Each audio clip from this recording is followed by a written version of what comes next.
Mia, don't blame Uncle Foster for being old-fashioned, Jake Foster said. A young woman with ambitions that big, at the end of the day, it's not necessarily a good thing. Using the tip of his ebony chopsticks, Jake lazily stirred the clear golden tea in the glass carafe in front of him. His voice carried a deep, resonant weight. He spoke slowly, as if every word had been carefully weighed 100 times before leaving his mouth, each one wrapped in an authority that made it impossible to argue back. He wasn't deliberately trying to look kind, but the scrutiny of someone who had sat in positions of power for decades was far more suffocating than any sharp words, like an invisible net tightening around Mia Carter, trapping her completely. They were in one of Manhattan's most exclusive private dining clubs, a high-end restaurant overlooking the Hudson River. The private room was called Moonview Lounge. Through the floor-to-ceiling panoramic windows, the neon glow of the riverfront skyline spread out in full view. Across the water, clusters of skyscrapers glittered against the night sky, like diamonds casually scattered by God himself. Yet all Mia felt was that, in this extravagantly luxurious space, the air had grown so thick that every breath felt like she was standing against the entire world. Her hands rested on her custom-tailored suit skirt, folded neatly over her knees. Her knuckles had turned pale from how tightly she was clenching her fists. Sitting beside her, her boyfriend, Liam Foster, seemed completely oblivious to the tension simmering at the table. Instead, he spoke up with a faintly smug, foolish grin. "Dad, you don't get it," he said. "Mia's a senior investment director at Skyreach Capital now. Everyone at her firm treats her like a prized asset. Her annual pay is already this much." He held up 3 fingers, then added another gesture for 5, his movements full of unmistakable pride. "My girl is incredible" written all over his face. Jake didn't even bother lifting his eyelids. He simply let out a long, drawn-out through his nose. $3.5 million a year, he said calmly. "For someone not even 30 yet, that's decent." He set down his chopsticks and lifted his teacup, taking a small sip. Only then did he raise those unfathomably deep eyes. His gaze locked onto Mia's face like a hunting hawk, while a faint, knowing smile tugged at his lips. "But Mia, have you ever thought a little deeper?" he continued. "A woman's roots in the end still belong at home." Mia took a long, steady breath, forcing her voice to sound as emotionless as a machine. "Uncle Foster, I personally believe that career and family aren't a strict either-or choice. I truly love the work I'm doing right now," she went on. "The sense of fulfillment it gives me goes far beyond the paycheck itself." "Fulfillment?" Jake looked as if he'd just heard the joke of the century. The curve of his mouth sharpened with mockery. "Flying all over the world for projects, arguing red-faced across negotiation tables with a bunch of grown men, that's what you call fulfillment? Just look at yourself," he added coldly. "You've lost so much weight." "A woman only has so much energy," he continued. "If you spend it all out there, what will you have left to run your own little family? What will you use to raise the next generation?" Liam quickly jumped in to smooth things over. "Dad, she's perfectly healthy," he said. "It's just that her current projects are intense. Is a bit tired, that's all. Later on when we settle down together, we can definitely make adjustments." "Adjust?" Jake echoed. "And how exactly do you plan to adjust?" His gaze cut toward his son like a blade. The authority in his eyes made Liam instinctively shrink back. "Liam, next year you'll officially take over the group's operations in the Northeast," Jake said. "The business dinners will only increase. The workload will get messier. You'll need a home base that allows you to fully relax. What, should you come home and not even have a bowl of hot soup waiting for you? Or leave everything to hired help? Do outsiders really care as much as family does?" Mia felt her heart sink, inch by inch, plunging straight into icy darkness. This so-called dinner to meet the family and finalize the engagement had felt off from the very moment she stepped into the private room. First, Jake criticized the restaurant's American fusion cuisine, saying it lacked authenticity and that the cooking was off by more than just a little. Then he dismissed the sommelier's recommended Bordeaux, complaining that the tannins were too harsh and unworthy of the river view. Every gesture, every comment carried his unmistakable disdain for Mia's choice of venue, an attitude of superiority wrapped in relentless judgment. And now, the real main course of this carefully staged dinner had finally been served. He intended to personally map out what he believed was the only right path for his son's future partner. Uncle Foster, what I actually think is... Mia made one last attempt to defend her stance, but Jake cut her off with an impatient wave of his hand. Mia, he said flatly, I've eaten more salt than you've walked roads. I've met more people and seen more of the world than a young girl like you ever has. He leaned forward slightly, adopting the posture of someone dispensing ultimate wisdom. His tone left no room for negotiation. A woman's prime years only last so long, he said. No matter how hard you fight out there, no matter how much money you make, in the end, you're still just a high-level employee. The smartest choice is to find an unbreakable harbor to shelter in. As for our Liam, you know him well enough, Jake continued. He may be a bit immature at times, but he's kind-hearted, and his future is practically limitless. You, he concluded, eyes fixed on Mia, should take advantage of the fact that you're still young and attractive. Pull your focus back, put your heart into building a home, supporting your partner, raising children. That, he said slowly, is the greatest blessing a woman can have, and the greatest wisdom she'll ever need. Mia felt as if a massive block of lead was pressing down on her chest, so heavy it made her nauseous. She turned her head and looked at Liam, a trace of pleading in her eyes, something she herself didn't even realize was there. She was hoping he would say something for her. Even just one sentence, Dad, Mia's career really matters to her, would have been enough. But Liam only gave her an awkward smile. Then, with exaggerated enthusiasm, he picked up a piece of glossy braised pork with the serving chopsticks and placed it into his dad's bowl. Dad, try this, he said eagerly. It's rich but not greasy, melts in your mouth. It's their signature dish. At that exact moment, Mia heard it clearly, the sound of something she had believed in for a very long time shattering inside her. That was the very last trace of unrealistic hope she still held for this relationship. She thought back on the past 2 years she had spent with Liam. They had met at a finance forum. He was the crown prince of the Hongye Group, and she was a rising star in the investment world, brilliant, dangerous, unforgettable. When he pursued her, he was passionate, sincere, relentless.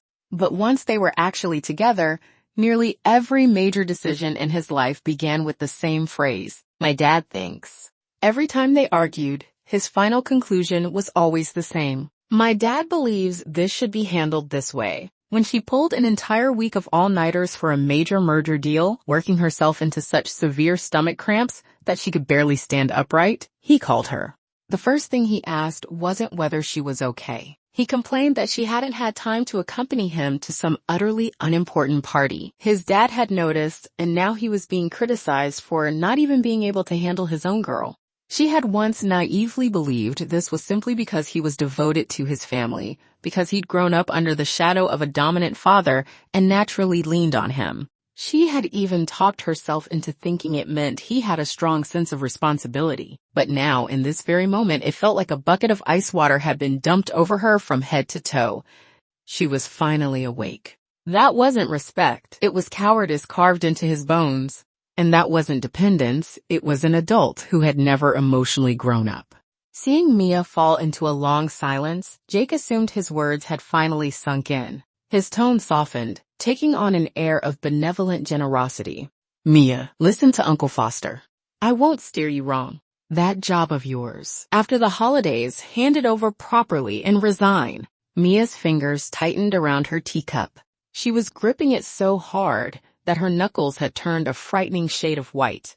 Outside the private room was the dazzling, decadent New York night. Inside, soft classical music drifted faintly through the air. But to Mia, every single note sounded like a final ultimatum, urging her to surrender immediately. That $3.5 million annual salary, she had earned it with an Ivy League master's degree, with countless sleepless nights, with one successful investment after another, with pressure and sacrifice most people could never imagine.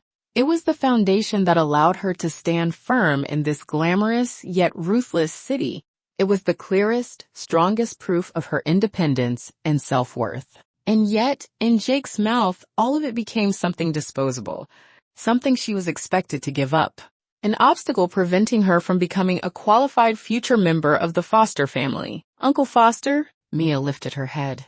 There was no extra emotion left on her face, only a calm so still it resembled stagnant water. She looked straight at Jake. This job is something I fought for over 20 years of studying, she said evenly. I beat out thousands of elite competitors to earn it. I value it deeply. Jake's brows finally drew together, irritation plain on his face.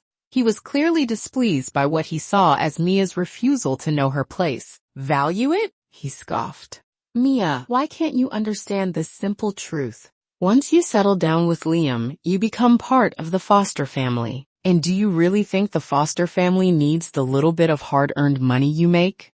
The Hongye Group's annual net profit is more than enough for you to earn several lifetimes over. Letting our future daughter-in-law show her face everywhere, fighting it out with a bunch of men in the outside world, what would people say if that got out?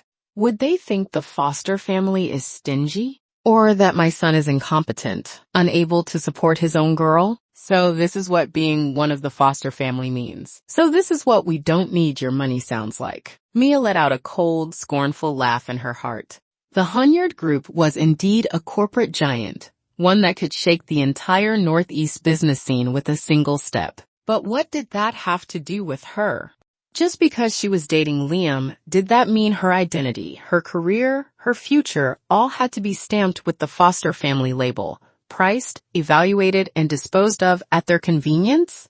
Liam seemed to sense that his father's words had gone too far. He gently tugged on Mia's sleeve and lowered his voice, trying to persuade her. Mia, my dad really is doing this for our own good.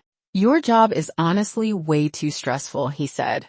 You're traveling all the time, constantly dealing with clients, attending dinners.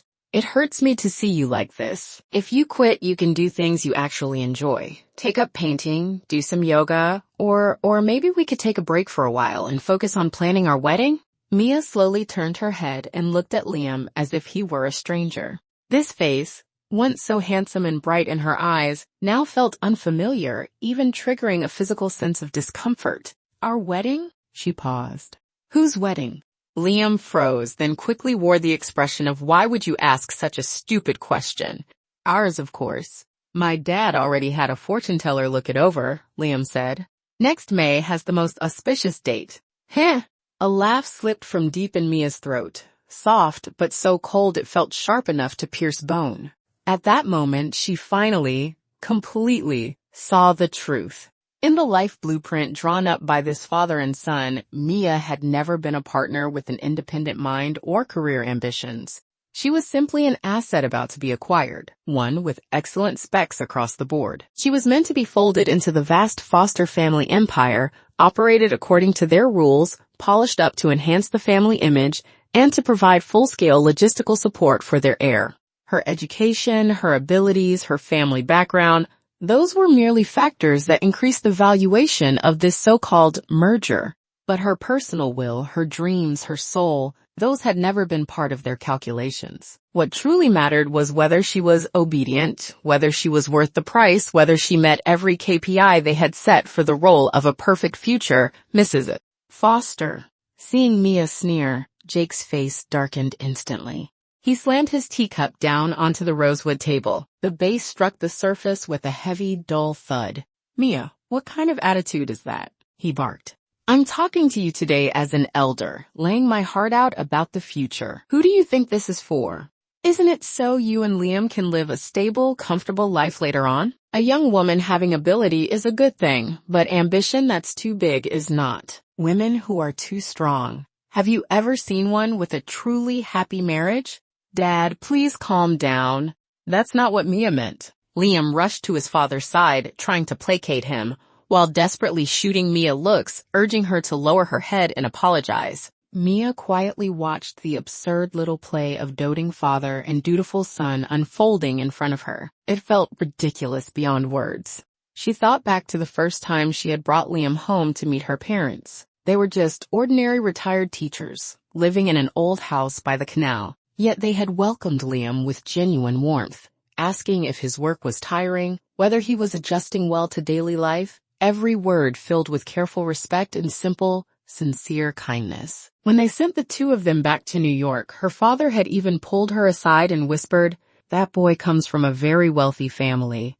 Don't feel pressured being with him, and don't ever shortchange yourself. As long as he treats you well and truly respects you, that matters more than anything else."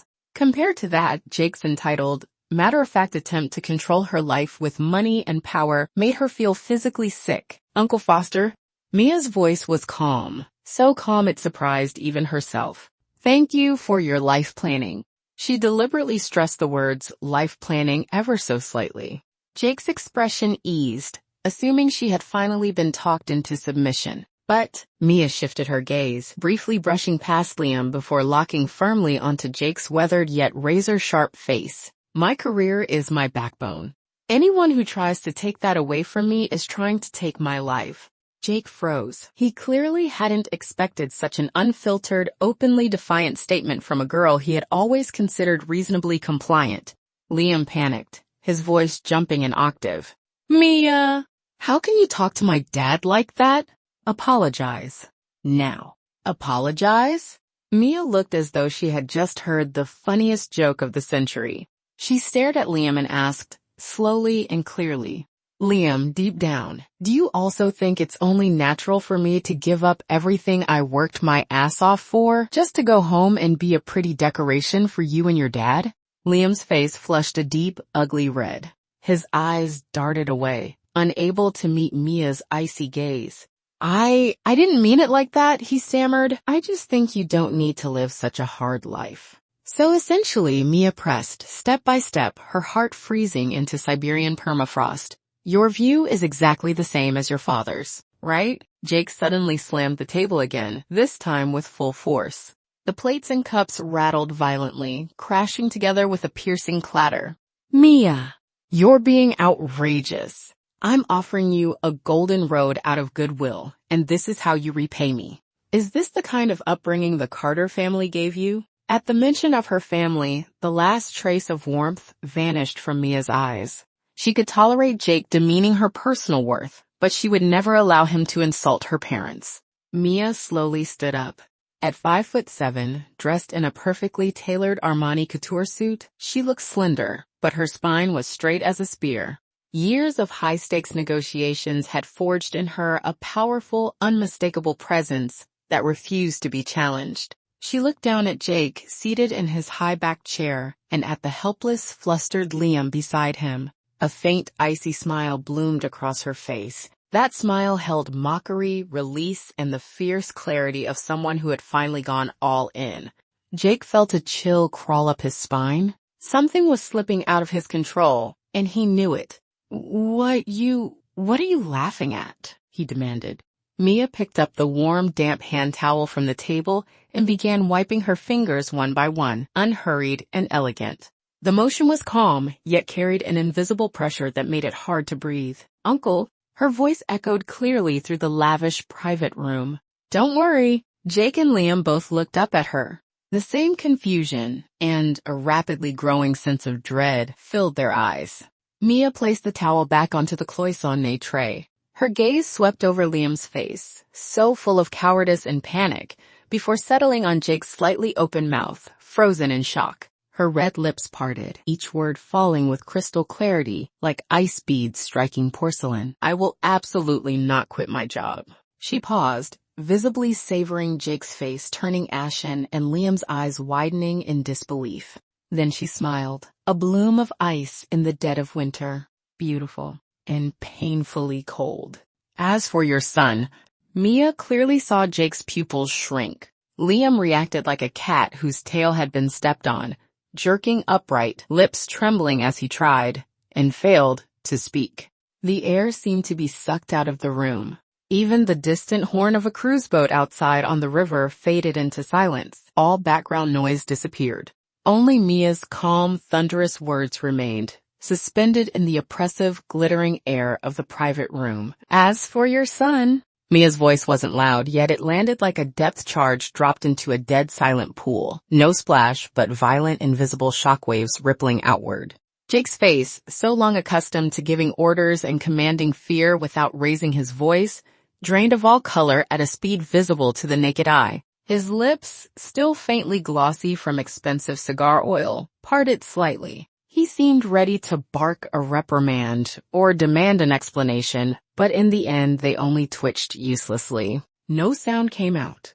Liam completely lost his composure. He sprang up from his chair, his knees slamming hard into the thick rosewood table leg with a dull thud. The noise was loud enough that even the servers waiting outside the private room glanced over instinctively. He didn't care. He reached out, trying to grab Mia's arm, his voice filled with raw panic and something dangerously close to pleading. Mia! Don't say nonsense. Sit down, now? Dad, don't listen to her. She must be under too much stress lately. She's not thinking straight. She's just saying this out of anger. Mia took only a small step back, effortlessly making Liam grasp at empty air.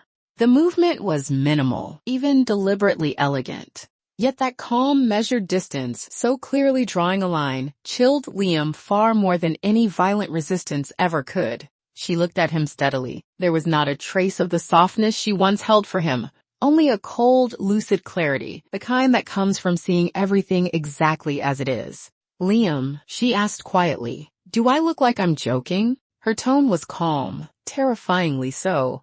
Whether I'm under pressure or speaking out of anger, I know better than anyone what's going on in my own head.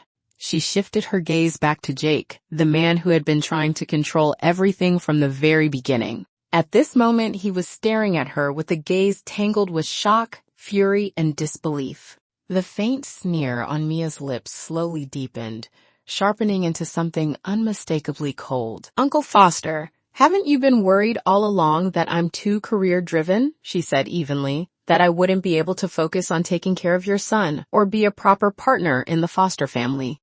Jake finally found his voice again, rough and strained from the rush of anger. Mia, what exactly are you trying to say? Say it clearly. What I mean is... Mia raised her voice just enough to ensure that every word of this final act landed clearly, precisely, in the ears of both father and son. You don't need to worry about that anymore.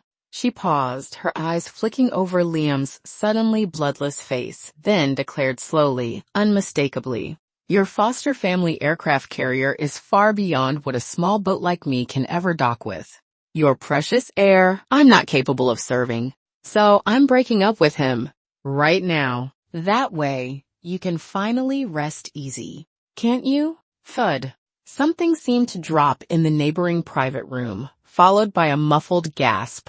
Clearly, the commotion here had grown loud enough to pierce the thick, soundproof walls. Jake looked as though he'd been struck by invisible lightning, his body going rigid against the back of his chair. His well-manicured fingers trembled as he pointed at Mia. You wouldn't dare. Why wouldn't I? Mia found it almost amusing. A relationship takes consent from both sides. Ending it is my right. Or do you think, she continued coolly, that I don't even have the freedom to walk away from a relationship that doesn't work? Or is it that you believe your son is some chosen one, so every woman on earth should wait gratefully to be selected, to be arranged? Every word landed like a blade, precise and merciless, stabbing straight into Jake's greatest pride, his obsession with control and unquestioned authority. He trembled with rage, chest heaving violently, his face shifting from greenish-gray to a purplish hue, as if he might lose his breath at any second. Liam hurried around the table to his father, clumsily patting his back to help him breathe, while turning his head to snarl at Mia in a low voice. Mia? That's enough. Do you really want to make my dad sick before you're satisfied? Apologize. Now. Apologize. Again. Watching this absurd performance of devoted father and obedient son, Mia felt nothing but exhaustion and absolute clarity. Every single time Jake showed even the slightest displeasure, Liam's first instinct was always the same. Make her give in, make her apologize, as if she was always the one at fault. As if she was always the unreasonable one. As if she was always the one who should know better. She had once tried, naively, to communicate, to explain, but now she understood. You can't reason with a man who is emotionally dependent on his father for his entire sense of judgment. Liam? Her voice carried a deep, final weariness. The person who owes an apology isn't me. It's you and your father, who never allows anyone to question him. She picked up her Hermes handbag from the empty seat beside her and slung it smoothly over her shoulder. Thank you for dinner, but I have no interest in staying until the end of this performance. She glanced at the table full of barely touched, exorbitantly priced dishes without the slightest hint of regret. I've already taken care of the bill, she added lightly. On the way to the restaurant, she had sensed this dinner wouldn't be easy. Out of something close to instinctive pride, she had prepaid at the front desk. Now, it felt like an exceptionally wise decision. At the very least, she wouldn't walk away owing money for a meal steeped in calculation and humiliation. When Jake heard that Mia had paid, it was as if he'd been gravely insulted. He shoved Liam's supporting hand away and barked. Who asked you to pay? Does the Foster family look like we can't afford a meal like this? Liam, go. Pay her back. Our family doesn't take advantage of a young woman like that. Mia tugged at the corner of her mouth, a mocking smile appearing. No need. Consider it. She paused, then finished calmly. My breakup fee. After she finished speaking, she didn't spare the grim-faced father and son another glance.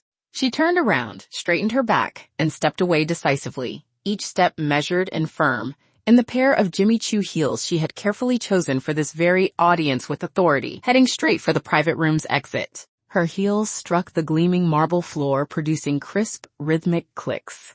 In the unnaturally quiet room, the sound was like a funeral bell tolling for the end of a relationship.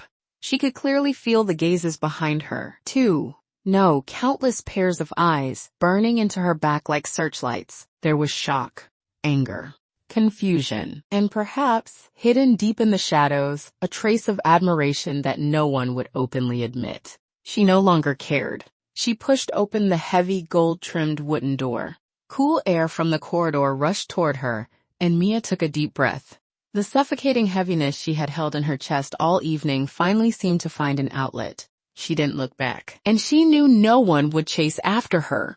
Even if Liam did, what could he possibly say? Defend his father's authority again? Or repeat those tired lines, "My dad is doing this for our own good"? It would all be meaningless. She walked straight to the elevator and pressed the down button.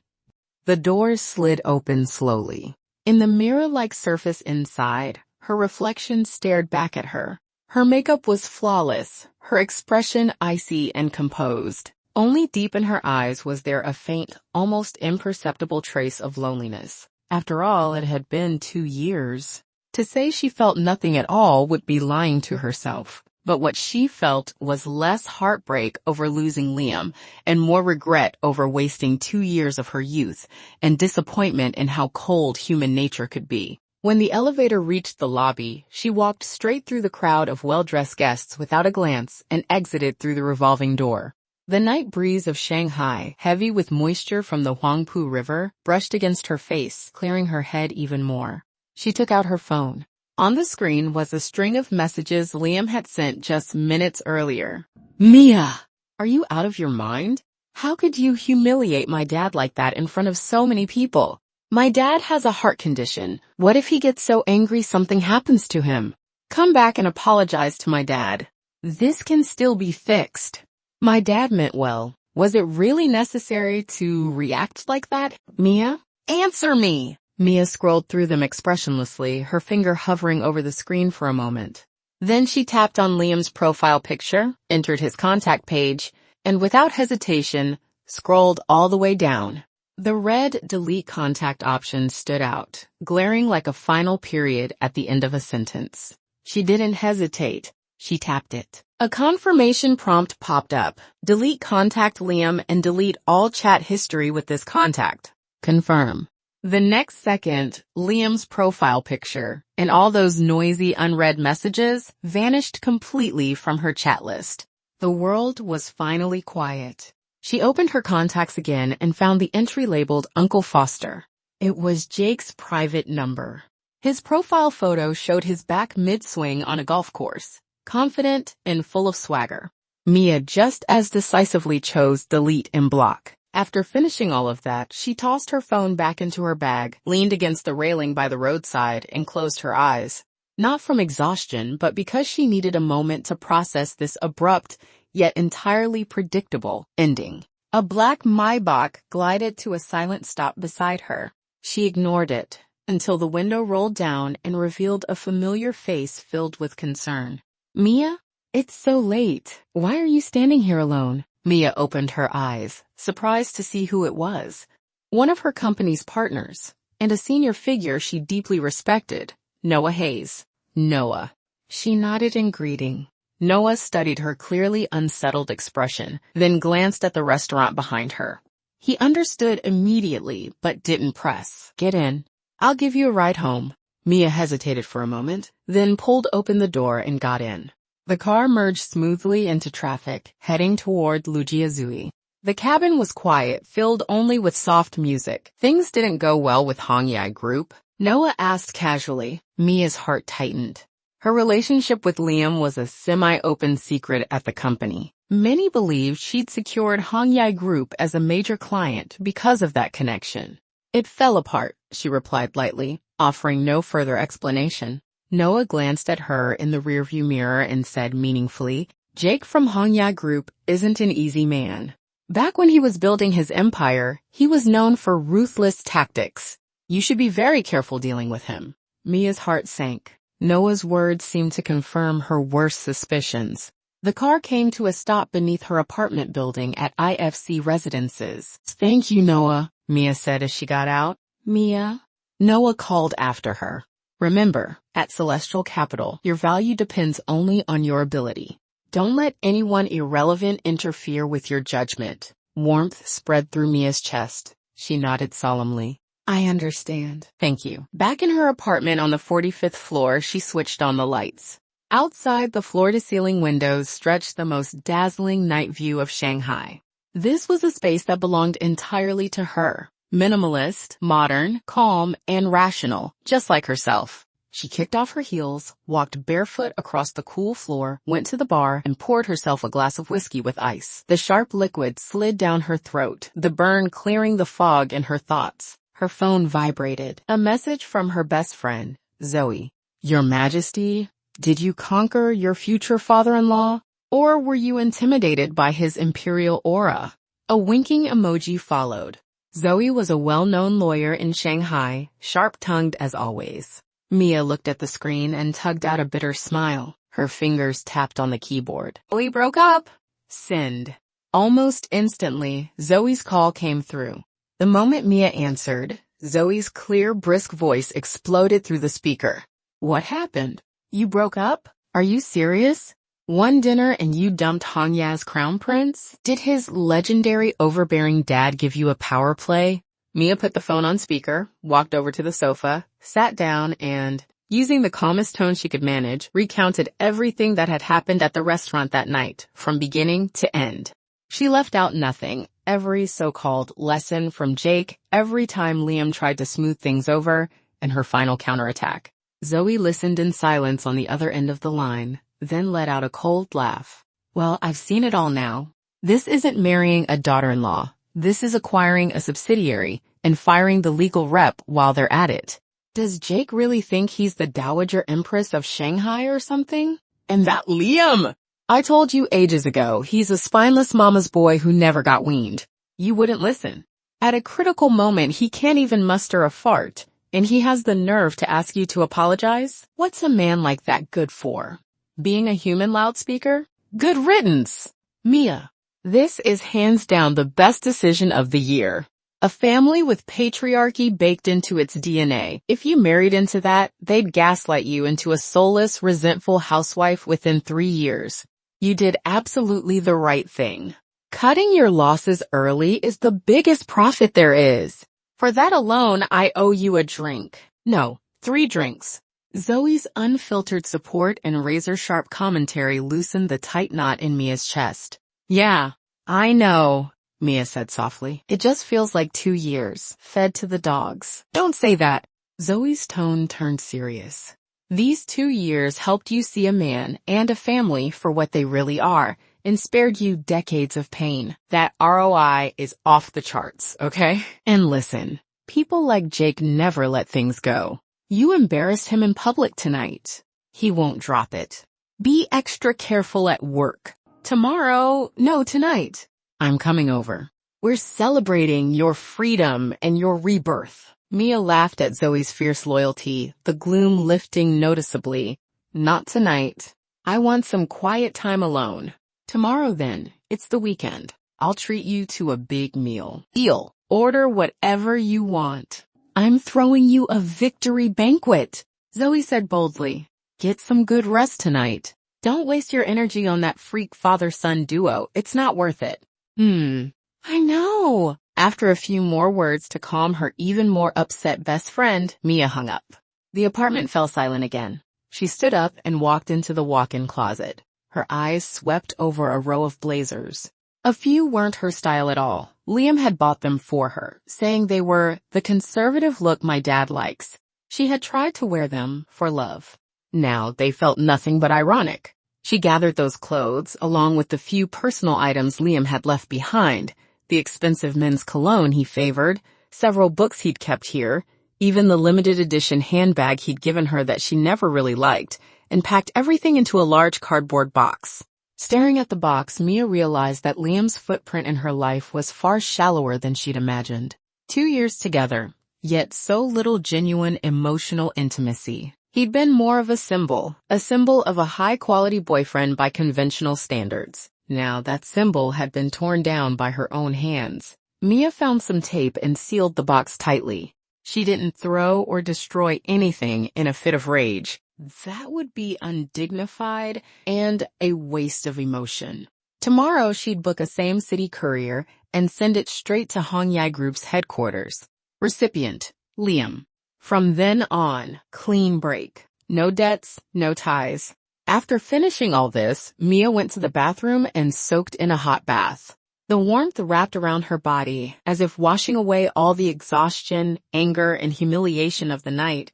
Steam fogged up the mirror, her reflection blurred and indistinct. Looking at that hazy version of herself, she made a silent vow. From today on, Mia's life would be steered by no one but herself. Her career, her life, her future. They belonged to her, and her alone. No one would ever get to point fingers at her life or issue orders again. After the bath, Mia felt lighter all over. She applied a repairing face mask, opened her laptop, and began dealing with the work emails that had piled up during the day. For her, throwing herself fully into work was the best cure for anything, especially with the final round investment decision meeting for Core Mind Tech coming up next week. It was a project she'd followed for more than half a year. Failure was not an option. Just as she was deeply focused on reviewing the project files, her phone vibrated again. An unfamiliar local Shanghai number. Mia frowned, instinctively assuming Liam had switched numbers to call her. She didn't want to answer. But the number was persistent. After she hung up once, it rang again immediately. Hesitating, worried it might be an urgent work matter, Mia finally swiped to answer. Hello? On the other end came the last voice she wanted to hear right now. Deep, heavy, and brimming with barely restrained rage. It was Jake. Somehow, he'd gotten her private number. Mia, you blocked Liam? What the hell do you think you're doing? All the forced composure he'd worn at the restaurant was gone, replaced by raw anger and accusation. Mia took a deep breath, forcing herself to stay calm. Uncle Foster, I think I made myself very clear at the restaurant. Clear my ass. I'm telling you, Mia, don't mistake my civility for weakness. Our Liam choosing you was your blessing. You're just some girl from out of town alone in Shanghai. Without our Liam, do you think you'd be living this well? And now you dare break up with him? You even dare to block him? Who gave you the nerve? Mia was so infuriated by the twisted logic and blatant arrogance that she actually laughed. Uncle Foster, I think you're misunderstanding a few things. First, everything I have today, I earned myself. It has nothing to do with your son. Second, I initiated the breakup, and my stance is very clear. Third, if there's nothing else, I'm going to rest. I'm busy. You dare hang up on me? Jake roared on the other end. Mia, this is your final warning. Apologize to Liam right now. Quit your job, behave yourself, and this can still be salvaged. Otherwise what? Mia's voice turned ice cold. She hadn't wanted to argue with an arrogant elder, but Jake's naked threats completely ignited her anger. Jake clearly hadn't expected her to speak to him like this. He choked for a moment, then exploded even harder. Otherwise, don't think you'll have an easy time in Shanghai's circles. I'm telling you, I know several major shareholders at Celestial Capital very well. Believe it or not, with one word, I can make sure you're finished in this industry. Mia's fingers tightened sharply around the phone. Jake's threat struck like a cold, venomous snake, sudden, ruthless, coiling around her heart. Did he really know shareholders at Celestial Capital? Which ones? Was this threat real, or just reckless bluster fueled by rage? Names of several key investors flashed through Mia's mind in an instant. On the surface, though, her voice remained steady, even carrying a faint, almost imperceptible edge of sarcasm. Then by all means, Mr. Foster, go ahead and try. The moment the words left her mouth, Mia hung up, not waiting for Jake to unleash another round of abuse on the other end. Clean. Decisive. Not a trace of hesitation. The busy tone in the receiver felt like a final severing, cutting off the last filthy thread connecting her to that suffocating family. She glanced at the unfamiliar number, tapped the screen, and dragged it straight into her blacklist. For the third time, the world went quiet. The turbulence in her chest, stirred up by that absurd phone call, was quickly forced back down. Jake's threat was like a boulder thrown into a deep pool. Huge waves at first, but she knew she had to let it sink, fast, and disappear. Mia wasn't some delicate flower raised in a greenhouse. She'd come from an ordinary working-class family, fought her way into a top-tier university, and then carved out her place in Shanghai's cutthroat financial world. That took more than professional skill. It took a heart far tougher than most. Open attacks and covert traps at work, power plays, and backstabbing at the capital table. She'd seen plenty. One arrogant man's threat wasn't enough to make her lose her footing. Besides, she had absolute confidence in her abilities and the value she created for the firm. Celestial Capital wasn't Jake's personal kingdom. Did he really think he could just snap his fingers and end her career? At best, it was intimidation, trying to crush her into submission with power and connections. Low and laughable. Mia shook her head, forcing herself to put the unpleasant episode behind her, and refocused on the Core Mind Tech project files glowing on her screen. Right now, nothing mattered more than securing this deal, than building her career. She methodically cleared her inbox, then ran through the project's data models again and again. Only when the sky outside the window began to pale toward dawn, her eyes aching with strain, did Mia finally close her laptop. It was late, far too late. She stood up, did a few simple stretches, and walked over to the massive floor-to-ceiling windows. Morning Shanghai, stripped of its nighttime glitter, looked like a sleeping beast, quiet, powerful. The night breeze brushed her face, cool and faintly damp, clearing the fog from her sleep-deprived mind. The faint sadness from the breakup had long been replaced by the warning signs of an oncoming battle and the fierce fighting spirit it had awakened. She took a quick shower, got dressed, and brewed herself a cup of black coffee. A new day had begun. She didn't sleep well. If it could be called sleep at all, it was more like fitful dozing on the couch for a few broken hours. Saturday arrived. Sunlight slipped through the gaps in the blinds, casting piano key patterns across the expensive carpet. When Mia woke up, her head was pounding, yet her mind felt strangely energized. She made herself a simple breakfast: avocado, whole grain toast, and a cup of unsweetened coffee. While eating, she opened a finance app. Ignoring several missed calls from unknown numbers, she dove straight into the latest industry news and policy updates. Her mind needed to be filled with something worthwhile. She also needed to be fully prepared for the storm ahead. That morning, she met Zoe. Instead of a fancy restaurant, they chose a small noodle shop tucked away in an alley, one they used to frequent back in college. Zoe circled her once, scrutinizing her face. After confirming that, despite the faint shadows under her eyes, Mia's gaze was sharp and her fighting spirit fully intact. She finally let out a huge sigh of relief. Damn, girl. I thought you'd be crying like Lin Daiyu today. Looks like I seriously underestimated your combat power. You look more hyped than someone about to ring the bell at NASDAQ. Mia smiled and ordered 2 bowls of spicy pork noodles. What else would I do? Mourn him? Mope around? Heartbroken? Absolutely not. Zoe brandished her chopsticks. Wasting even 1 drop of adrenaline on that spineless shrimp and his arrogant old man would be a net loss. Now, tell me everything. What happened after that last night? Did Liam try to harass you again? And his dad? No new tricks, right? Mia calmly recounted Jake's threatening phone call, dissecting it for Zoe the way she would a business case study. Zoe's brows shot up. She slammed the table. Oh my God, is that old bastard a rabid dog? And so you can't survive in the industry?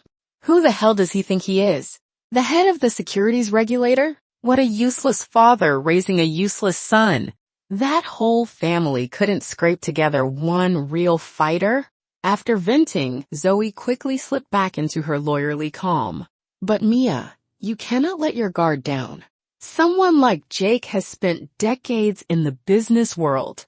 He has connections on both sides of the line. If he says it, he can do it. Celestial Capital may be a big platform, but the capital world runs deep. You have to prepare for the worst. Mia nodded solemnly. I know. That's why I called you. I want you to help me check whether Jake has any direct or indirect financial ties with any of Celestial Capital's major LPs. No problem. Zoe agreed instantly. Leave it to me. I'll use the safest channels. No tipping anyone off. And one more thing, Zoe added, her gaze serious. You need to be careful too. At work, make sure every document, every contract, every expense is airtight. In your personal life, watch your safety. Rabid dogs don't bite logically. Warmth spread through Mia's chest. I understand. The 2 friends ate their noodles while quietly strategizing, the atmosphere serious and focused. Mia realized that after leaving Liam, her life hadn't become empty at all. It was filled instead with a challenge and intensity she'd never felt before. No more second-guessing Liam's petty insecurities. No more enduring Jake's patriarchal lectures. No more shrinking herself to maintain an unequal relationship. All her time and energy could now be devoted to this hard fight ahead. The sensation made her blood surge. After the meal, Zoe headed back to the firm to work overtime, while Mia returned home. Instead of shopping as she usually might, she shut herself into her study and began reviewing every project she'd handled. Every contract, every payment, every meeting memo. She combed through them all, making sure there wasn't a single flaw anyone could exploit. The cardboard box containing Liam's leftover belongings was sent out that Saturday afternoon via same-city express delivery, addressed to the Hongye Group headquarters at Tannen, chairman's office. Mr. Liam. She didn't include a sender's name. Only a virtual number was left on the waybill. Clean. Decisive. No loose ends.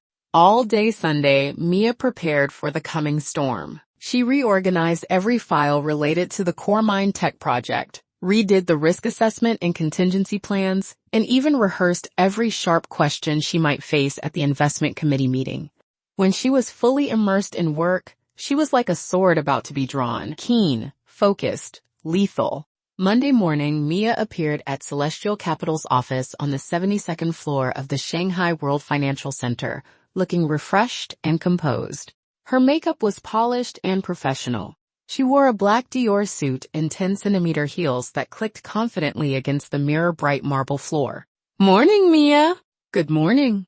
Wow, Mia's aura is off the charts today. Colleagues greeted her one after another, their eyes holding the usual respect, mixed with a trace of curiosity. Mia smiled and nodded in return, never breaking stride as she headed straight for her private office. As one of the country's top VC firms, Celestial Capital ran at a breathless pace. All morning long, Mia bounced between meetings, calls, and emails without even finding time to drink water. Yet the intensity made her feel grounded, secure. This was where her value was most directly reflected. where her abilities received the fairest recognition. This was the battlefield she belonged on. At noon, she declined a colleague's lunch invitation. Eating a simple salad in her office, she spoke with Zoe on the phone to check on the investigation's progress. No one knew she was standing on the edge of a war, and she didn't need anyone's sympathy or comfort. She was perfectly satisfied with her current state, but the storm arrived faster and fiercer than she had anticipated. Wednesday afternoon, Mia was in a final video conference with CoreMind Tech's founding team, locking down every detail ahead of the investment committee. Her phone vibrated silently on the desk.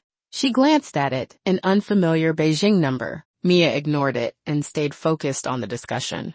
The call rang for a while, then disconnected automatically. A few minutes later, the same number called again, insistently. Mia frowned slightly, irritation and caution rising together. She suspected this wasn't harassment from Jake and his son, but something else. She muted the phone and placed it face down on the desk. The video meeting lasted nearly 2 hours before finally ending. Mia had just taken off her headset and was about to stand up for a cup of coffee when there was a knock at the door. Her assistant, Chloe, came in, her expression tight with unease. "Mia, the front desk just called," she said carefully. "They said there's a Mr. Foster downstairs in the reception area. He claims to be your ex-boyfriend's father.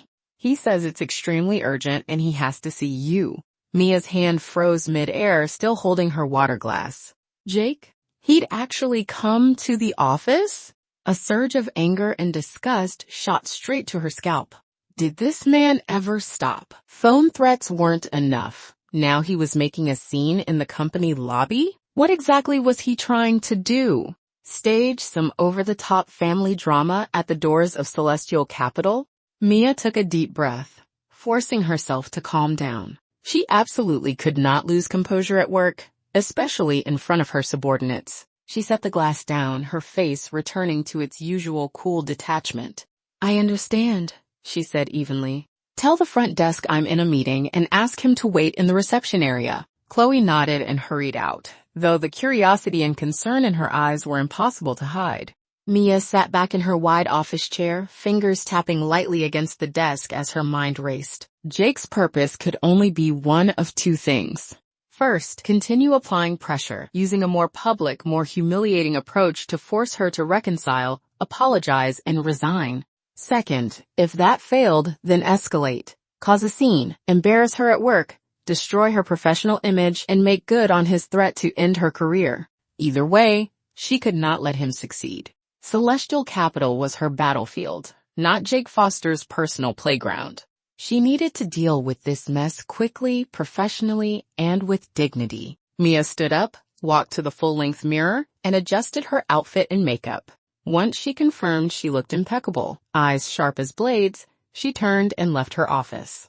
Crossing the vast open-plan workspace, she could clearly feel the subtle, curious glances coming from all directions. Apparently, whatever Jake was doing at the front desk had already spread through the internal chat groups like a virus. Mia's expression didn't change. She walked straight to the elevator lobby and pressed the button for the ground floor. The elevator doors slid open and she stepped inside. As the car descended swiftly, her mind settled into icy calm. From a distance, she spotted Jake sitting on a sofa in the lobby reception area. He wasn't wearing a suit today. Instead, he had on a dark, traditional Mandarin collar outfit, a string of glossy prayer beads turning slowly in his hand. 2 black-clad bodyguards stood solemnly beside him. He occupied the central seat, back straight, chin slightly raised, his face set in a scrutinizing, critical expression as he surveyed Celestial Capital's grand lobby. He didn't look like a visitor. He looked like a buyer inspecting a company he planned to acquire. Mia stopped 2 meters in front of him, her tone distant and businesslike. "Mr. Foster, to what do we owe the pleasure of your visit?" Jake slowly lifted his gaze. The moment he saw Mia, his expression shifted into one of exaggerated distress. His voice rose deliberately, loud enough for everyone passing through the lobby to hear. "Mia, so you finally came down to see me. I've called you so many times, you wouldn't answer a single one. You child, how can you be so willful? Because of you, Liam hasn't been eating or sleeping these past 2 days. He's locked himself in his room and won't even go to the office. And you act like nothing happened, just carrying on at work. I'm telling you, you have to give me an explanation today. You must come back with me and apologize to Liam. As expected, he'd come to accuse her, staging a melodramatic guilt play. Mia sneered inwardly, but her face remained calm and unreadable. Mr. Ronke. Foster, this is my workplace, she said coolly. If you have personal matters to discuss, I suggest we do so elsewhere, or after work. Making a scene like this will disrupt the company's normal operations. She was doing everything she could to keep the farce contained. But Jake clearly had no intention of cooperating.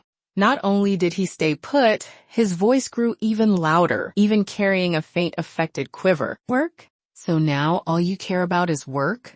Then why did you get involved with our Liam in the first place? My son gave you his whole heart. He catered to you in everything, treated you like fragile porcelain, afraid you'd break, afraid you'd melt. And you broke up with him just like that, without a shred of mercy. Do you have any idea how badly you've hurt him?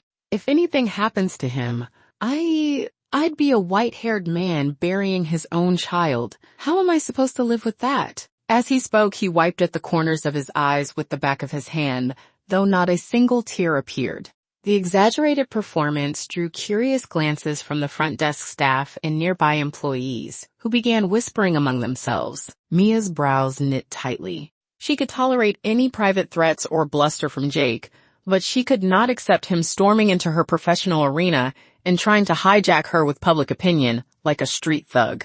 This had crossed her bottom line. She stopped being polite. Her voice turned sharply cold, carrying the unmistakable authority she used when shutting down unqualified investment proposals. Mr. Jake? She no longer addressed him as Chairman Foster, calling him by name instead. First, my relationship with Mr. Liam Foster has ended. That was my personal decision. There is no question of leading anyone on, nor does anyone owe anyone an apology. Second, he is an adult and responsible for his own emotions and actions. His condition has nothing to do with me. And third, and most importantly, Mia took a step forward. Her gaze was razor sharp, like a scalpel pinning Jake in place. Her voice wasn't loud, but every word landed with force. This is Skyreach Capital, a benchmark firm in the financial industry. Your behavior is seriously disrupting normal operations and may damage the company's image. If you continue to cause a disturbance, I will have no choice but to involve security. Jake was momentarily stunned by the sudden shift in her presence and the bluntness of her words. Especially the phrase involve security. It made his accustomed flattered face falter. But he was a seasoned fox who'd survived decades in business. There was no way he'd be intimidated by a young woman. He sprang to his feet so abruptly that the prayer beads in his hand nearly slipped free. Pointing a finger at Mia's face, his voice sharpened and warped with agitation. How dare you? Mia, do you have even a shred of conscience left? I came here today as a father, trying to reason with you, and you want to call security to throw me out? Everyone, come take a look. This woman, Mia from Skyreach Capital. She toyed with my son's feelings and abandoned him, and now she's trying to kick an old man out. Is there no justice left in this world? His shouting drew even more attention. Some visiting clients stopped in their tracks, curiosity pulling their eyes toward the commotion. Mia felt the gazes from all directions, like countless tiny needles pricking her skin. Curiosity, scrutiny, sympathy, maybe even schadenfreude. Her cheeks burned, but her spine straightened even more. She knew she could not retreat, not now. If she showed even the slightest weakness, or let Jake dictate the rhythm, the professional image she had built with blood and sweat, calm, decisive, razor-sharp, could shatter in a single afternoon. Just as she was about to issue a final warning and reach for the internal phone to call security, a steady, authoritative male voice sounded behind her. What's going on here? Mia turned around, her heart sinking slightly. It was Ethan Moore, founding partner and CEO of Skyreach Capital. Nearly 50, Ethan was a godfather figure in the domestic investment world. He was rarely seen in public office areas. He had clearly just finished an important meeting and was on his way out when he happened upon the scene. He frowned slightly, his calm gaze sweeping over the agitated theatrical Jake before settling on Mia, questioning but composed. The moment Jake saw someone whose presence clearly screamed real power, he seized the opportunity, finding a new pressure point, a higher-level target. He spoke before Mia could, his words fast, laced with perfectly measured indignation. "Sir, you've come at just the right time. You must stand up for a wronged father like me. I'm Jake Foster from Hongye Group. My son and this Mia from your company were about to get married. But she's outrageous. She broke up with him without warning, leaving my son mentally shattered, unable to manage his business. I only came today to talk some sense into her, and instead of admitting fault, she threatened to have me thrown out by security. What kind of logic is that?" Ethan listened without interruption, his expression unreadable. Then he turned to Mia. "Mia, is what Mr. Foster described accurate?" Mia met Ethan's gaze, eyes that seemed to see through everything without the slightest panic. She knew very well that in front of someone of this caliber, explanations and emotional defenses were pointless. What mattered was clarity, speed, and position. She took a small breath and answered in an impeccably professional, composed tone. "Mr. Moore, Mr. Brock. Jake here is indeed the father of my former boyfriend. Due to personal reasons, his son and I formally ended our relationship last week. This was my private decision. Today, Mr. Foster arrived at the company lobby without an appointment and publicly confronted me over personal matters, which has disrupted normal business operations. I was advising him to leave or to continue the conversation in an area that would not disturb others.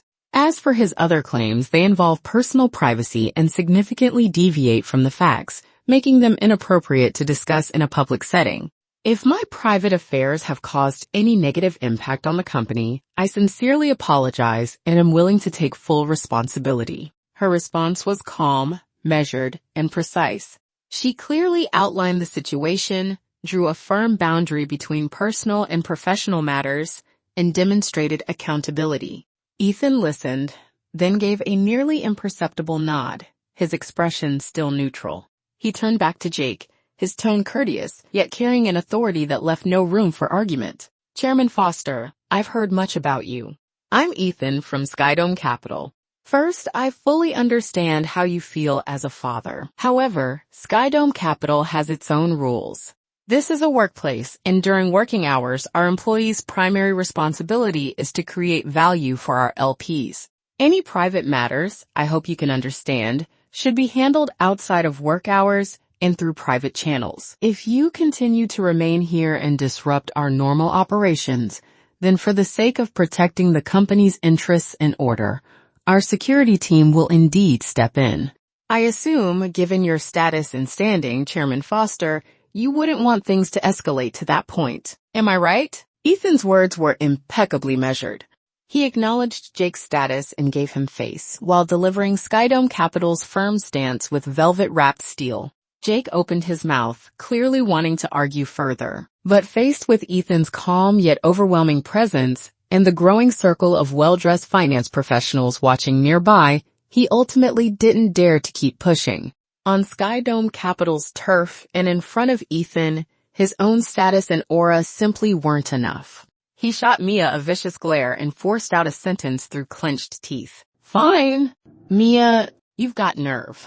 We'll see about this." With that, he flicked his hand, gathered his prayer beads, and stormed off with his 2 bodyguards. His back remained rigid, as if trying to preserve dignity, but to everyone watching, the retreat carried an unmistakable air of humiliation. With the spectacle over, the onlookers quickly dispersed, and the lobby soon returned to normal. Ethan turned to Mia. "Mia, come to my office." Her heart tightened slightly, but she answered calmly. "Yes, Mr.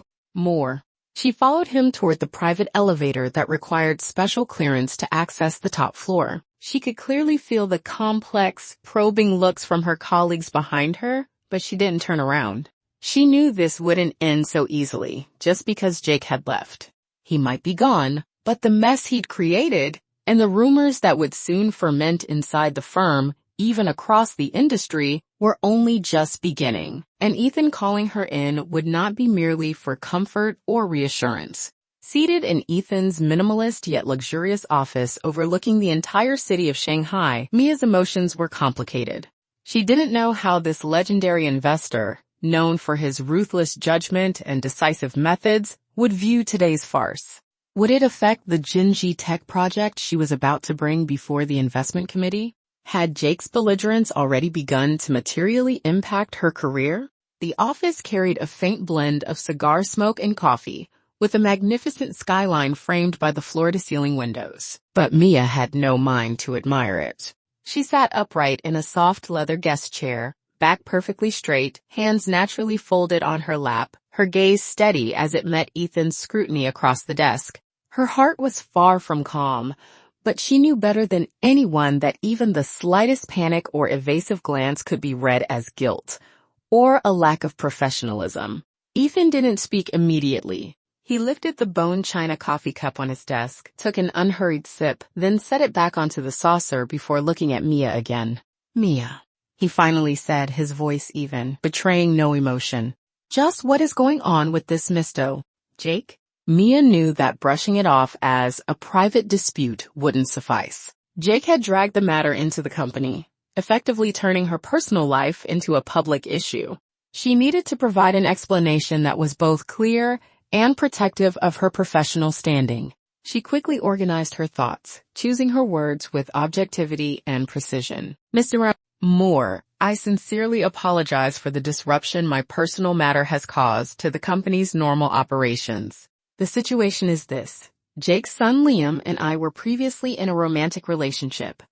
However, last weekend, due to irreconcilable differences in our core values, I formally ended the relationship." She deliberately emphasized differences in values, a neutral, dignified, and perfectly common reason in the adult world.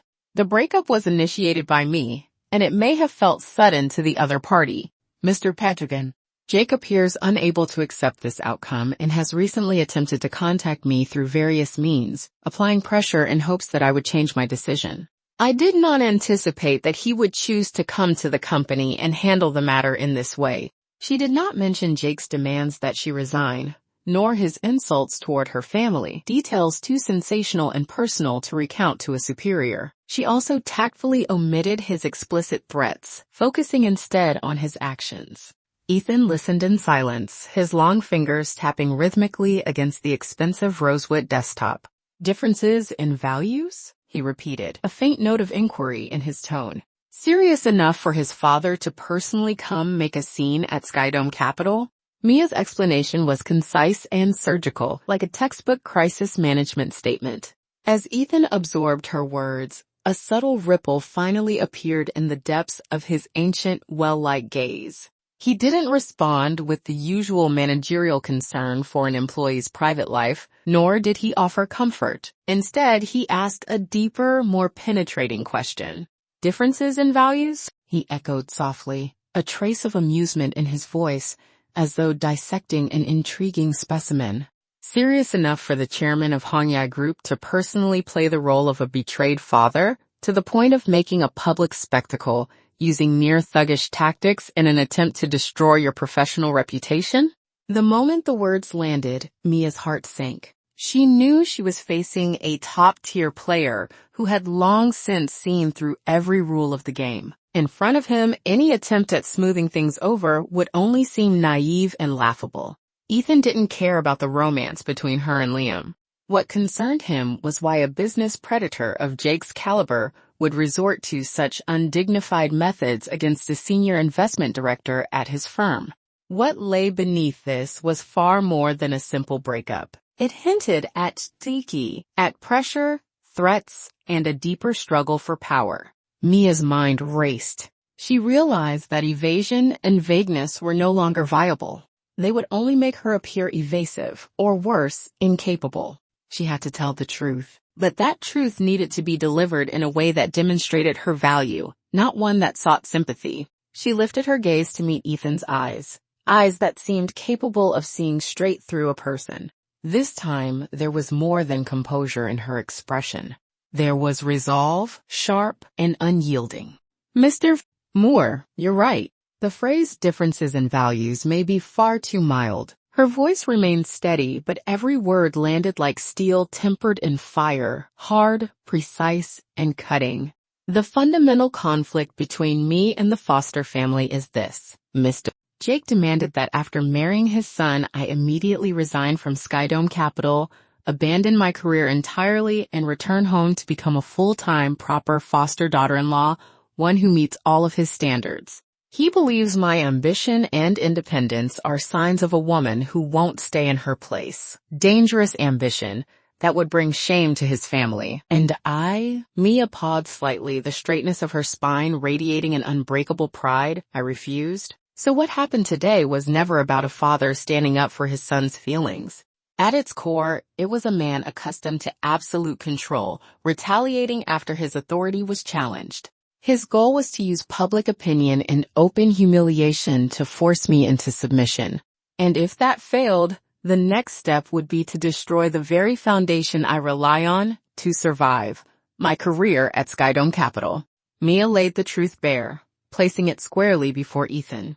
There were no tears, no complaints, only a calm clinical statement of facts. In a single moment, she transformed from a woman entangled in a messy breakup into an independent professional resisting patriarchal coercion and defending her own value.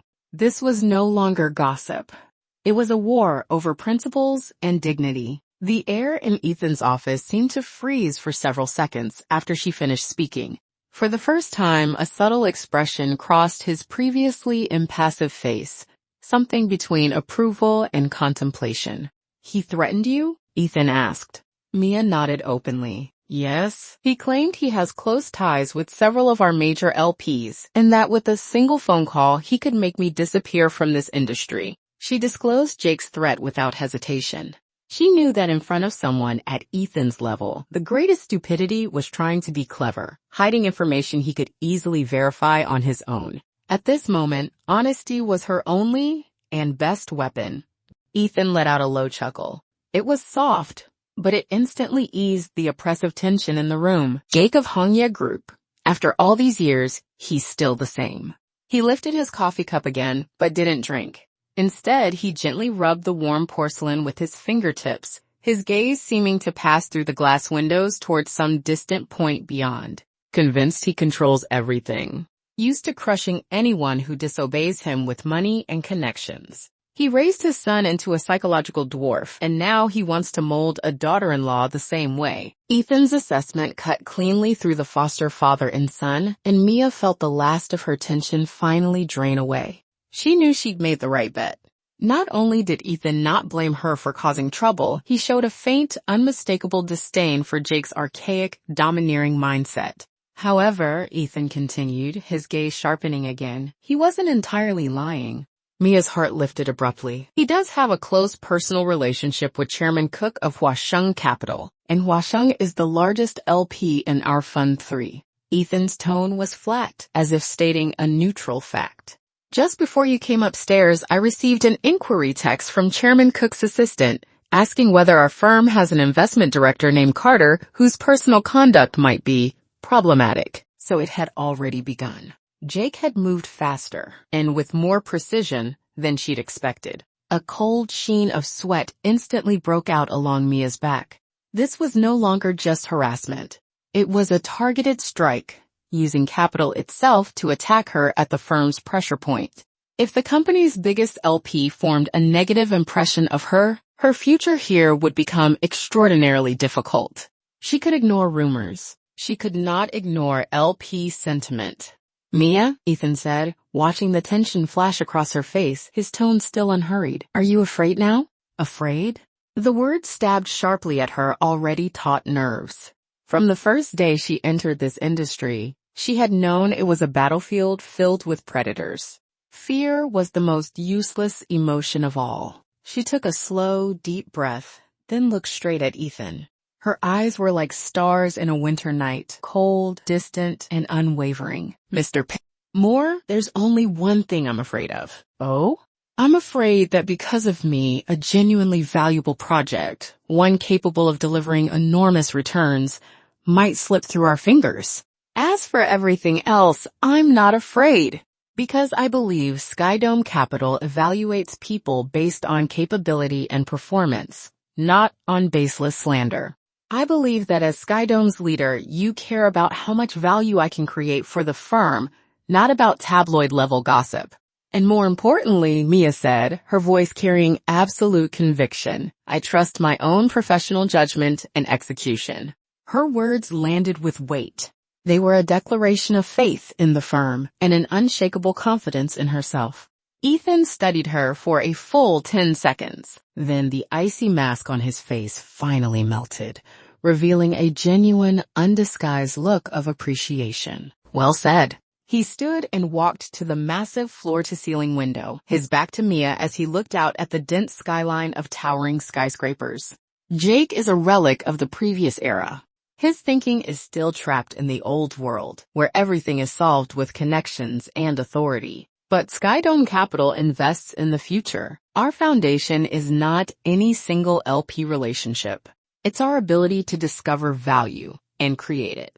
Mia, you said you're afraid of delaying a good project? Yes. You mean Hongye Tech? Ethan asked. Mia's heart skipped. She hadn't expected Ethan to be so familiar with the specific project she was leading. Yes, Mr. Moore. I have strong conviction in this project. Its in-house AI chip R&D capability is among the best in the country. If it succeeds, the future market potential will be enormous. Good. Ethan turned back to face her.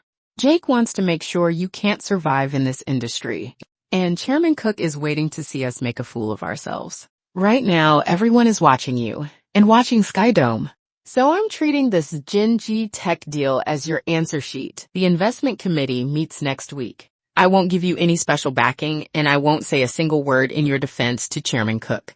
You'll have to rely solely on your own professional ability to convince every member of the committee, including those who may already doubt you because of external pressure. Go fight a clean, decisive battle. Show everyone exactly what kind of caliber a Skydome Capital investment director is made of. Can you do it? On the surface, Ethan's words sounded like he was pushing her straight into the eye of the storm. But in truth, he was giving her the fairest and most precious opportunity of all. An opportunity to crush every rumor, every scheme, with nothing but sheer competence. That stirred Mia's blood far more than any comfort or protection ever could. A blazing fire ignited instantly in her eyes, like a general hungry for battle at last hearing the call to charge. She rose from her chair and bowed deeply, solemnly, to Ethan. Thank you, Mr. Moore. I promise you, I will not disappoint you. And I will not disappoint Skydome Capital. The moment Mia walked out of Ethan's office, she felt as if she had been completely reborn. The fear, anger, and grievance she'd felt earlier vanished without a trace. What replaced them was an unprecedented sense of resolve, burning, all-in determination. When she crossed the vast open office area again, the gazes directed at her no longer felt like barbs digging into her back. She saw them instead as something else entirely. The audience for her coming, spectacular counterattack. Back in her office, she closed the door, and the world finally went quiet. She walked to the window, looking down at the endless stream of traffic below and the city's cold, magnificent skyline. Her heart thudded powerfully in her chest, beat after beat. She took out her phone and sent her first message to Zoe. The worst-case scenario has happened, and it's also the best opportunity. Jake has contacted our biggest LP, Chairman Cook of Hongye Capital. My boss has now turned the Hongye Tech project into my public declaration of war. Zoe, I need you to use every resource you have to dig up all financial and personal ties between Cook and Jake. Leave no stone unturned. Fast, detailed, everything. I need to know exactly what cards my enemy is holding. Zoe replied almost instantly. Copy that, Your Majesty. Sit tight and wait for good news. Anyone who dares touch my people, I'll make sure he can't even hide the color of his underwear. Reading her best friend's murderous enthusiasm, Mia finally relaxed a fraction. A cold, razor-edged smile curved her lips. Next, she dialed another number, Luke, the core member of her team who had worked with her for 3 years. Luke, assemble the entire team immediately. Conference room. 15 minutes. Understood, Mia. After hanging up, Mia opened her laptop at once and pulled up every document related to Hongye Tech. Her mind shifted gears like a supercomputer powering on, calculations racing at astonishing speed. She began re-examining the entire project, simulating every possible variable, especially the angles of attack that certain investment committee members, potentially influenced by Jake, might use. What she needed wasn't just a flawless investment report. She needed an airtight battle plan. 15 minutes later, Mia entered the conference room right on time, laptop in hand. Her entire team was already seated, their expressions tinged with tension and curiosity. Clearly, the lobby incident earlier that afternoon had spread throughout the firm. Mia scanned the room once, then went straight to the point, no wasted words. Everyone, next week's investment committee may be the toughest fight we've ever faced. Her gaze, sharp as a hawk's, swept across every face. I don't need to repeat how important the Hongye Tech project is, but what I do need to make clear is this. From this moment on, the pressure we face won't come solely from technical or market risks. There may be outside voices, unprofessional, even malicious, trying to interfere with our judgment and influence the committee's decision. I don't care what those voices say, and I don't care what rumors you've heard. I only ask one thing. She emphasized each word deliberately. From this moment forward, I want 200% of your focus, professionalism, and energy poured into this project. Luke, you'll revalidate all financial models. Double the stress test parameters. Emma, you'll re-review all legal documents, especially exclusivity clauses related to intellectual property. I want 0 vulnerabilities. Aiden, contact third-party industry consultants. We need an up-to-date independent report with a deep technical breakdown of competitors' technology paths. I want it by Friday. She assigned tasks methodically, her voice calm and decisive. The powerful professionalism radiating from her instantly dispelled all unease and speculation in the room. Watching her fully focused, commanding the situation with strategic clarity, the team felt it too, the tension giving way to determination. What they saw was not a woman trapped in scandal. They saw a leader worth following, a general leading them into battle. I have only one requirement, Mia concluded. When we present at the investment committee, our report, our data, our logic must be flawless, like a diamond, unbreakable. No cracks. No weak points. Don't rely on connections. We don't rely on background. We let our strengths speak. Is that clear? Clear. The response echoed through the conference room, unified, firm.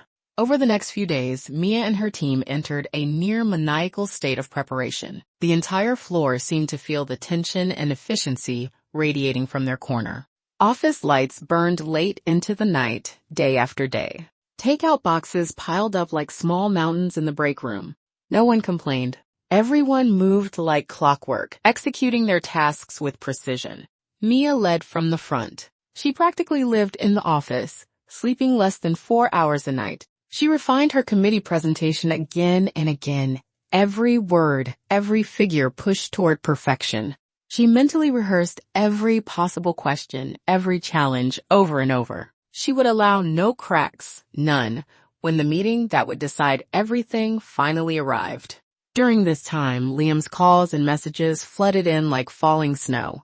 At first, his messages were furious accusations. Then they turned into tearful pleas. After that came endless memories and belated confessions. Mia, I was wrong. I was really wrong. I shouldn't have listened to my dad.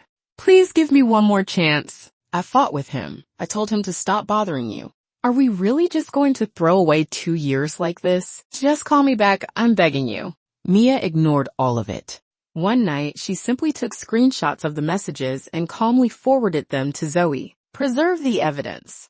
Just in case. She was long past the age of being moved by cheap tears and delayed remorse. In the adult world, opportunities come only once. Miss them, and they're gone forever.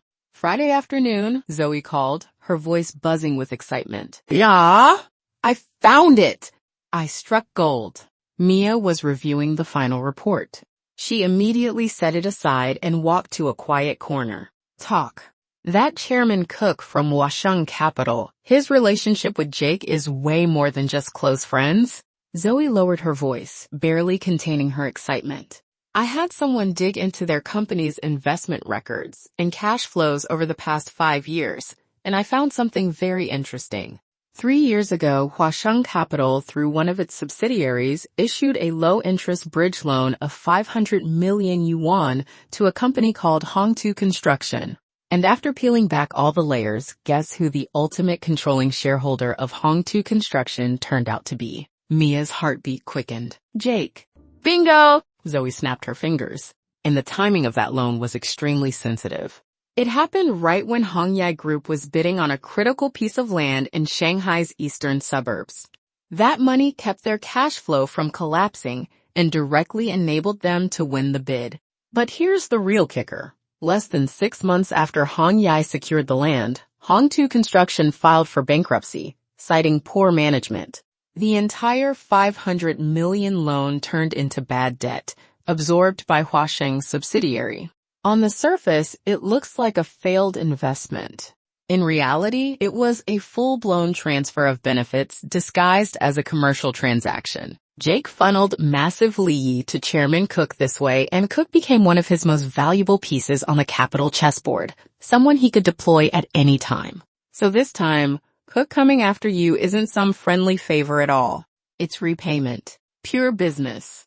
As Zoe finished, a chill shot up Mia's spine. The world of capital was even dirtier and more tangled than she had imagined.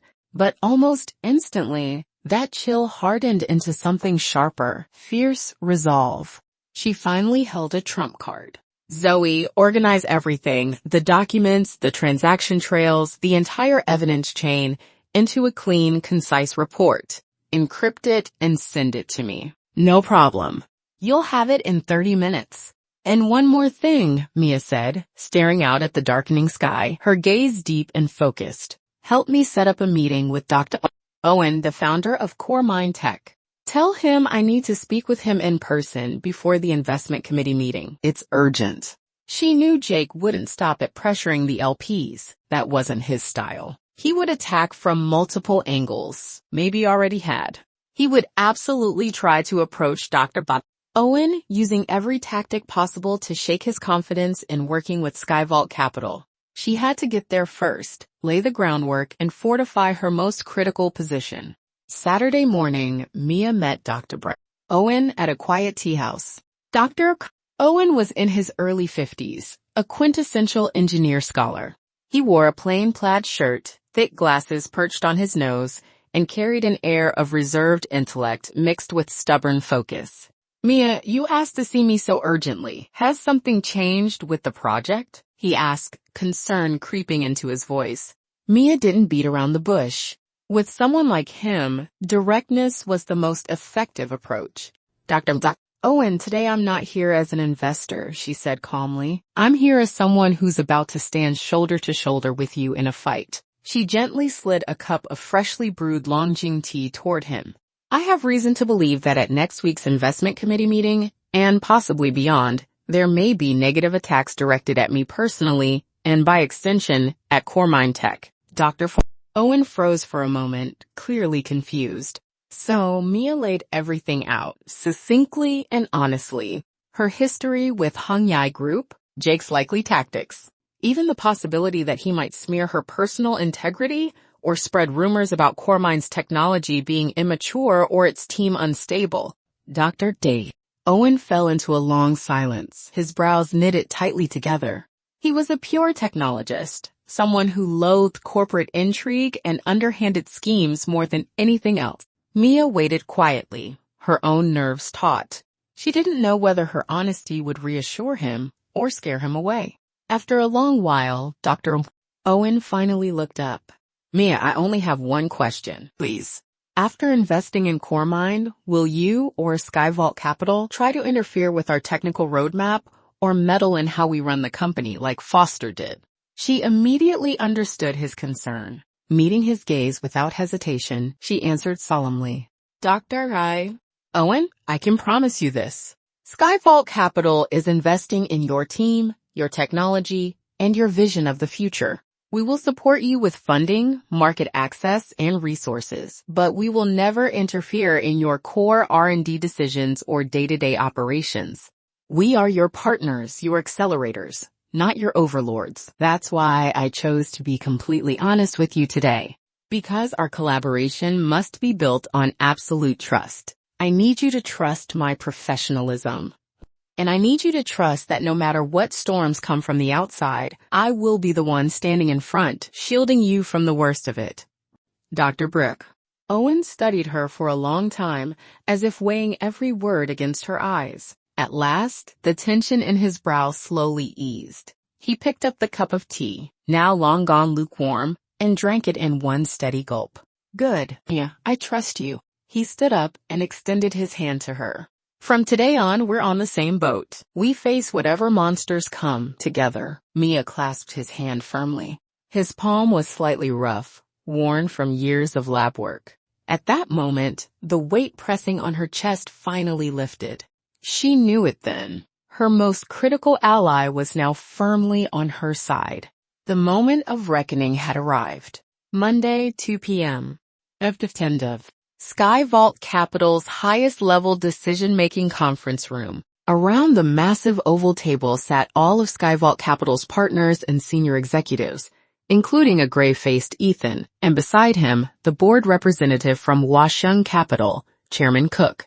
Cook was in his 50s, slightly overweight, wearing gold-rimmed glasses. His face carried a genial smile, but behind the lenses, his eyes gleamed with sharp calculation and scrutiny.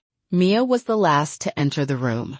She wore a sharply tailored white suit. Her long hair was pulled back neatly, her expression composed, confident, unassailable. She gave a brief nod to everyone present and took her place at the head of the table. Her gaze swept calmly across the room, lingering on Cook's smiling face for less than half a second before shifting to Ethan at the main seat.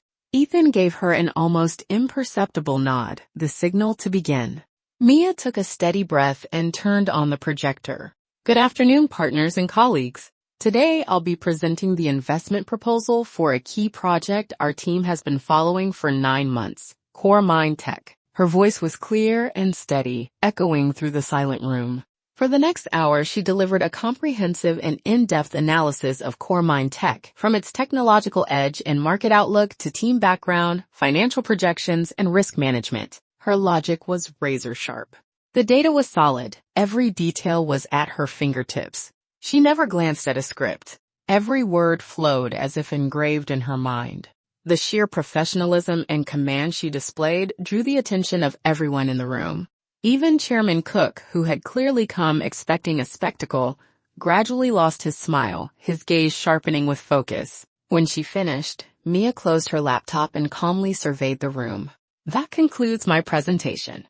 I now welcome your questions. A few seconds of silence followed. Then Chairman Cook cleared his throat and spoke first. The smile returned to his face, but his tone carried a hidden blade beneath the courtesy. Thank you for your hard work, Mia. An impressive and very thorough presentation. He offered polite praise, then abruptly pivoted. However, I do have a few minor questions. I noticed the report emphasizes that Core Mind Tech's core strength lies in its proprietary NPU architecture, which you claim leads all domestic competitors in energy efficiency. But from what I understand, this field evolves extremely fast, and global tech giants have already entered the space. Is Core Mind's technological moat really as high as you say? Could it be that we invest today, only to be rendered obsolete by a more advanced technology tomorrow? It was a sharp question, one that struck directly at the project's core value. All eyes turned to Mia, but she seemed prepared for this. A confident smile touched her lips as she responded calmly. Chairman Cook raises a crucial point, one that was also the primary focus of our due diligence. First, regarding the technological moat. Core Mind's NPU architecture isn't merely an algorithmic optimization. It represents a fundamental innovation at the hardware design level. To validate this, we commissioned an independent third-party technical assessment by a top expert team from MIT. Their conclusion was that CoreMind's architecture is at least 2 generations ahead of comparable domestic solutions and is protected by over 30 core patents. A copy of that report is in the folders in front of you. Second, regarding the risk of disruption. Competition in AI chips is indeed fierce. However, we believe the future landscape will not be winner takes all. In specific application scenarios, such as intelligent security systems and autonomous driving, there are stringent demands for low power consumption and high efficiency, and that is precisely where CoreMind's strengths lie. We're not betting that CoreMind will beat the entire world, she continued. We're betting that it will become the absolute leader in the niche it understands best. And more importantly, Mia said, locking eyes with Cook, her gaze steady and intense. We're not just investing in technology. We're investing in Dr. Owen and the team he leads. A team with sustained innovation capability is the strongest moat against technological disruption. Her answer was airtight. It combined authoritative data and third-party validation with deep industry insight and forward-looking judgment. Cook was momentarily left without a rebuttal. He forced a dry chuckle. Well, clearly very well thought through, but he had no intention of stopping there. His eyes shifted behind the lenses, and he launched his second and far more insidious question. We all trust Mia's professional competence. But in our line of work, sometimes it's not just about the project, he said slowly. It's also about the people involved and the stability of the team. Wouldn't you agree? He deliberately stressed the words people and stability, casting a pointed glance at Mia. I've heard, of course, these may just be unverified rumors. He put on a show of hesitation. That Mia has recently experienced some personal turbulence in her private life. As LPs, our biggest concern is that instability on the part of the project lead could affect execution and post-investment management. After all, this is an investment worth hundreds of millions. We have a responsibility to our capital providers, don't we? The mask was off. This was it.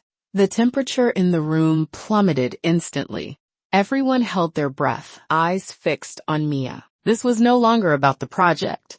It was a naked personal attack, an attempt to disqualify her professionally by weaponizing her private life. The color drained from Mia's face in an instant, but her eyes turned icy, razor sharp. There was no anger, no defense, not even a flicker of panic. She simply looked at Chairman Cook, silently, for a full 5 seconds. Then she smiled.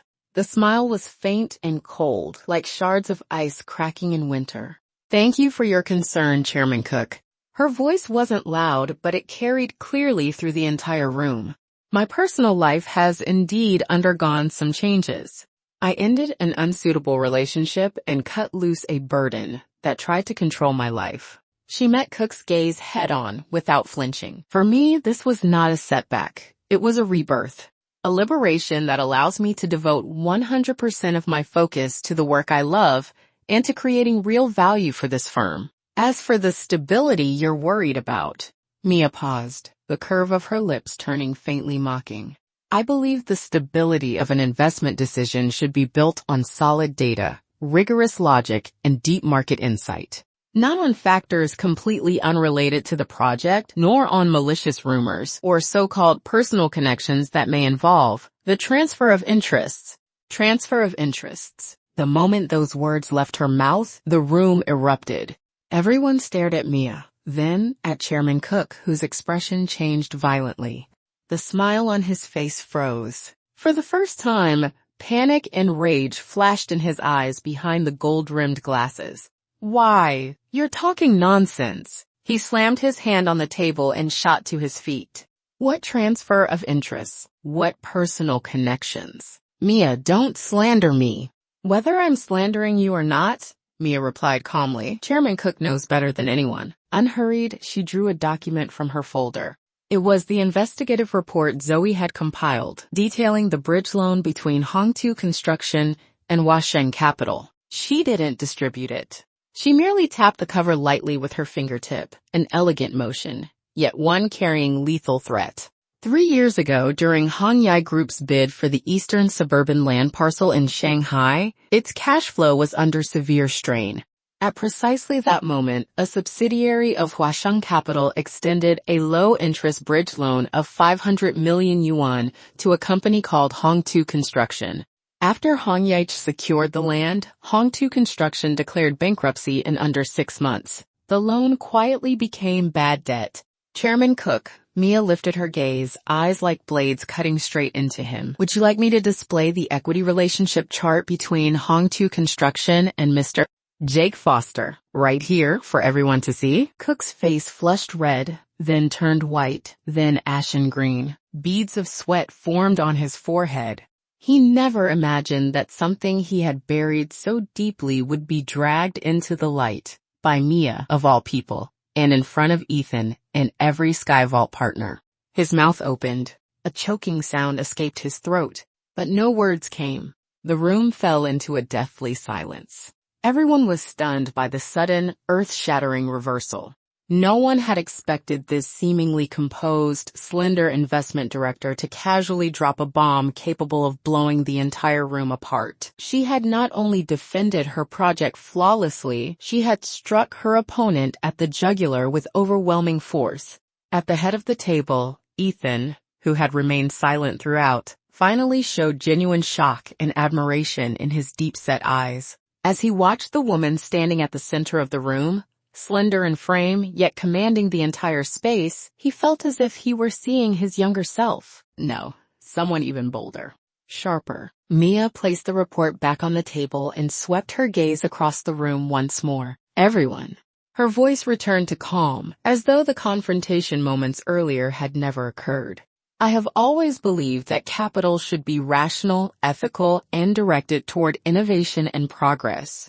It should never become a tool for factional warfare, retaliation, or the satisfaction of personal control. Today, I stand here not only for the Core Mind Tech project, but to defend the professionalism and fairness that Skyvault Capital is built upon. My presentation is complete. Please proceed to vote. She bowed deeply to the room, then straightened her back and returned quietly to her seat, waiting for the final verdict. No further questions were raised. Chairman Cook sat slumped in his chair, his face lifeless, unable even to look at Mia. Ethan scanned the room and spoke in a steady, authoritative voice. We will now vote. Those in favor of investing in Core Mind Tech, please raise your hands. The moment the words fell, hands began to rise, one after another. First, Noah.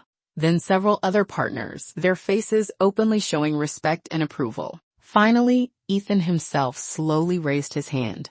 Unanimous approval. When Ethan announced the result, the tension Mia had carried for days finally dissolved. A wave of overwhelming relief and exhaustion surged through her at the same time. She had won. Completely. Decisively. After the meeting, people came up to congratulate her. Mia, that was brilliant. I have a whole new level of respect for you. Noah stepped beside her and clapped her shoulder, his eyes full of admiration. Well done. You held your ground. Mia smiled and thanked them one by one. As she gathered her things and prepared to leave, Ethan called out to her. Mia, Mr. B. More. That report, Ethan said, glancing at the document on her desk. May I take a look? She handed it to him. He took it, but didn't open it. Instead, he weighed it in his hand and looked at her meaningfully. You know, he said, sometimes a card you don't play is more powerful than one you do. Mia understood instantly. I understand, Mr. Moore. Thank you for the guidance. Go. Ethan waved her off. Get some proper rest. You've earned it. As Mia stepped out of the conference room, the sunlight outside felt unusually bright. She immediately sent Zoe a message. Total victory. Tonight, buns no. Bitch. My treat. No one goes home sober. Zoe replied with a flying kiss emoji. All hail the queen. Booking the best table right now. That night, Mia and Zoe finished an entire bottle of champagne at a restaurant overlooking the Huangpu River. Mia vividly recounted the dramatic showdown at the investment committee. Zoe was fired up, slamming the table in applause. That was beautiful, Mia. With scum like that, mercy is a mistake. You didn't just save your project, you made a statement. From today on, no one in Shanghai's finance circle will dare underestimate you again. Mia swirled the golden liquid in her glass, gazing at the dazzling night skyline outside. A week ago, she had been sitting across the river, enduring the foster father and son's nauseating lectures and condescension.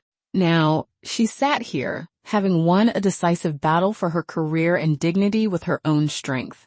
The night view looked different somehow. No longer an oppressive backdrop of power and luxury, but territory she had claimed herself, a brilliant canvas of infinite possibility. To freedom, Mia raised her glass. To ourselves. Zoe clinked her glass against Mia's, the sound crisp and bright. Her phone buzzed. A message from an unfamiliar number. Mia, congratulations. You were outstanding today. I wasn't worthy of you. I wish you nothing but success. Liam. Mia glanced at it once, deleted the message without expression, and blocked the number entirely. Her life had already turned a new page. Those decaying remnants that tried to drag her back into the old world no longer deserved even a single bite of space. She looked up, out the window. A massive cruise ship sounded its horn as it glided across the river, lights blazing like a moving city. And she knew, from this moment on, her own vessel was finally, freely, and without restraint, sailing toward a wider horizon, toward a sea of stars that belonged to her alone.